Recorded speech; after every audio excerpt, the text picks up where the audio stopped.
இன்று கடவுளின் வார்த்தை.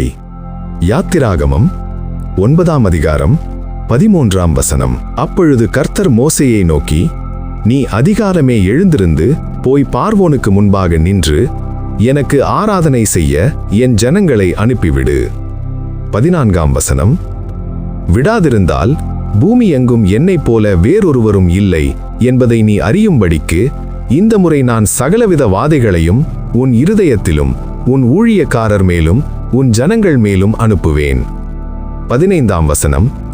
நீ பூமியில் இராமல் நாசமாய் போகும்படி நான் என் கையை நீட்டி உன்னையும் உன் ஜனங்களையும் கொள்ளை நோயினால் வாதிப்பேன். 16ஆம் வசனம். என்னுடைய வல்லமையை உன்னிடத்தில் காண்பிக்கும்படியாகவும் என் நாமம் பூமியில் எங்கும் பிரஸ்தாபமாகும்படியாகவும் உன்னை நிலைநிறுத்துவேன். 17ஆம் வசனம்.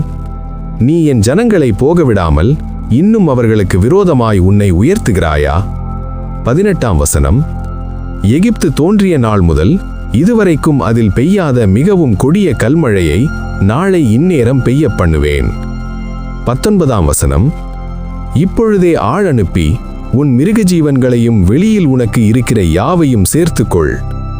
வீட்டிலே சேர்க்கப்படாமல் வெளியில் இருக்கும் ஒவ்வொரு மனிதனும் மிருகமும் செத்துப்போகத்தக்கதாய் அந்த கல்மழை பெய்யும் என்று எபிரேயரின் தேவனாகிய கர்த்தர் சொல்லுகிறார் என்று அவனுக்கு சொல் என்றார்.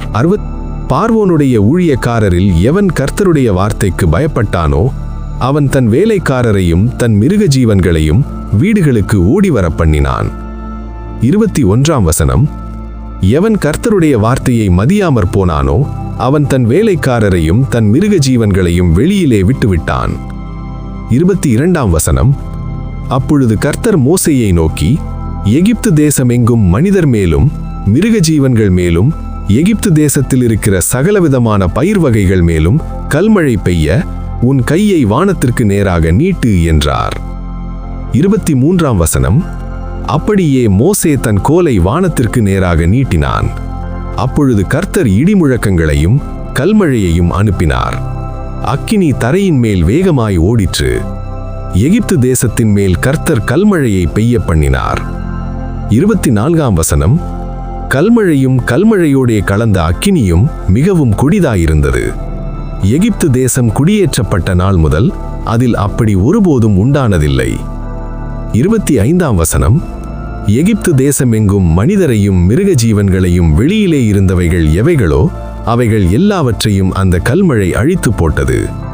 அது வெளியின் பயிர் வகைகளை எல்லாம் அழித்து வெளியின் மரங்களை எல்லாம் முறித்து போட்டது. 26ஆம் வசனம். இஸ்ரவேல் புத்திரர் இருந்த கோசேன் நாட்டிலே மாத்திரம் கல்மழை இல்லாதிருந்தது. 27ஆம் வசனம். அப்பொழுது பார்வோன் மோசேயையும் ஆரோனையும் அழைப்பித்து, நான் இந்த முறை பாவம் செய்தேன். கர்த்தர் நீதியுள்ளவர், நானும் என் ஜனமும் துன்மார்க்கர். 28ஆம் வசனம். இது போதும், இந்த மகா இடிமுழக்கங்களும் கல்மழையும் ஒழியும்படிக்கு கர்த்தரை நோக்கி விண்ணப்பம் பண்ணுங்கள். நான் உங்களை போக விடுவேன், இனி உங்களுக்கு தடையில்லை என்றான். 29ஆம் வசனம். மோசே அவனை நோக்கி, நான் பட்டணத்திலிருந்து புறப்பட்ட உடனே என் கைகளை கர்த்தருக்கு நேராக விரிப்பேன். அப்பொழுது இடிமுழக்கங்கள் ஓய்ந்து கல்மழை நின்று போம். அதனால் பூமி கர்த்தருடையது என்பதை நீர் அறிவீர். 30ஆம் வசனம். ஆகிலும் நீரும் உம்முடைய ஊழியக்காரரும் இன்னும் தேவனாகிய கர்த்தருக்கு படப்பட மாட்டீர்கள் என்பதை அறிவேன் என்றான். 31ஆம் வசனம். அப்பொழுது வார்கோதுமை கதிர்பயிரும் சணல் தாழ்பயிருமாயிருந்தது.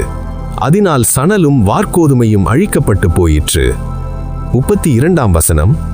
கோதுமையும் கம்பும் கதிர்விடாதிருந்ததால் அவைகள் அழிக்கப்படவில்லை. 33ஆம் வசனம். மோசே பார்வோனை விட்டு பட்டணத்திலிருந்து புறப்பட்டு தன் கைகளை கர்த்தருக்கு நேராக விரித்தான். அப்பொழுது இடிமுழக்கங்களும் கல்மழையும் நின்றது, மழையும் பூமியில் பெய்யாமல் இருந்தது. 34ஆம் வசனம்.